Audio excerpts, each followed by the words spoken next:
Let's go back to our lead story now, where we head off to Senekal in the Free State, then, where there's still a strong police presence in that area, particularly outside Senekal Magistrate's Court, of course, where two men accused of killing farm manager Brandin Horner are indeed appearing. Let's cross to my colleague now, Ishmael Modiba, who is outside the courtroom out there in the Free State.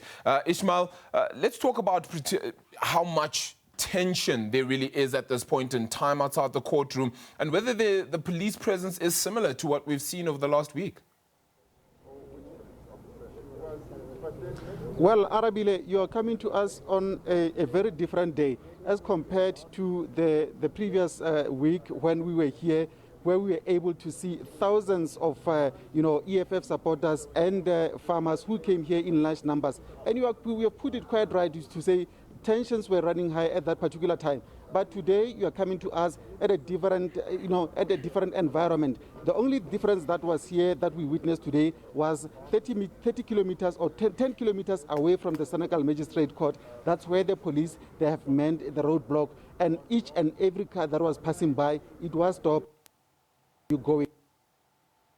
Like you can proceed with your journey. But coming to around the court precinct, yes, there are tapes that have been placed up to ensure that no one get easily access, and there are police vans with barbed wires, but not stretched out, just on standby to ensure that even if there was something to happen, they would be ready. There is police presence around here, large police, but in terms of numbers of the people that were here last week, it's a totally different ball game. It's only us, the majority of journalists and the court officials and the police who are involved in this particular matter. But inside the court, as we are observing COVID, access is also limited. But we are told that as we are going back now for the final argument, that we will be able to, the cameras will be able to get in to film the proceedings as it will be unfolding. Ishmael, let's talk about then, Stephen Fourie and Andre Pinara, men who are connected sort of with the violence as well that has ensued following, of course, the protests, etc. They were granted bail yesterday. Has there sort of been any reaction to that at present?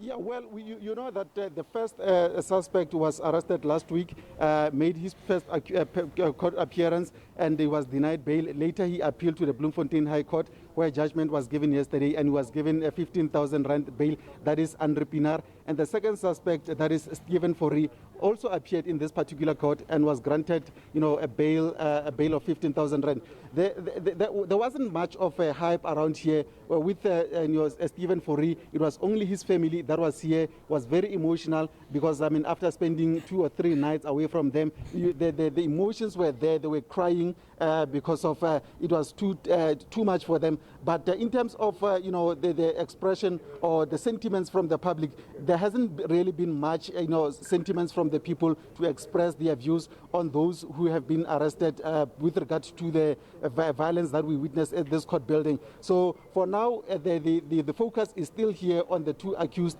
as to whether they will be granted bail by this magistrate court. It's a matter that we'll wait and see. But judging from the presentation that was done by the police captain, that is Gerard Maybeck, he made it clear to the court that as the police, they are opposing bail because these people giving bail to this suspect will not be in the interest of the society that has shown interest in this particular matter. Yeah, it gets quite interesting then, and you speak of Sikola Matlaleta and Sikwechi Mahlamba then, who are of course making this massive bail application, and they've been quite prominent in all of this.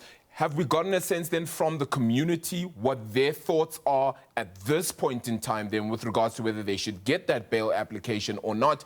And are they still, perhaps up in arms in many respects? Well, the only sentiments that we had was last week when we had different views from different sectors of the community. There were those who were in support of the accused, and there were those who were in support of the Horner family, because there were lots of placards bending around saying Boer life matters. And but for this particular incident, it's only the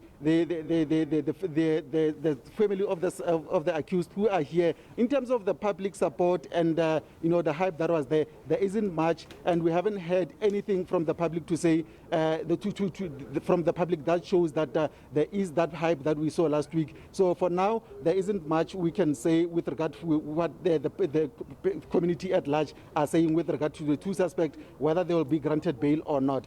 But should there anything happen in that regard, it's only then that we'll be able to get the feeling from the community around here as to their views, whether these guys would have been granted bail or denied. Out at the Senekal Magistrate's Court there, that's my colleague there, Ishmael Modiba. Thank you so much for that info as well then. Out in the Free State just about a week ago, it was certainly a hive of activity. Today, perhaps a little bit more muted, but the tension still remains in and around the community of Senekal as well as the Free State. We'll continue, of course, to have that story for you as and when it happens. We continue